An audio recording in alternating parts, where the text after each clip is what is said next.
کچھ اچھا کر سکتا ہو یا اس نے اچھا کیا ہو۔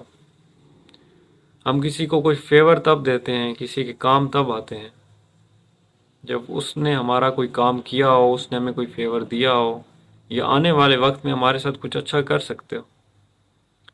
اگر ایک گروپ یا ایک انسان اس کے ساتھ زیادتی ہو رہی ہے، اس کے ساتھ کچھ غلط ہو رہا ہے، اسے مدد کی ضرورت ہے، لیکن ہمارا جو انٹرسٹ ہے، ہمارا جو فائدہ ہے، وہ زیادتی ہونے والے کے ساتھ نہیں، کرنے والے کے ساتھ ہے، تو ہم اسے غلط نہیں کہیں گے، اسے روکیں گے نہیں، بلکہ اس کا ساتھ دیں گے،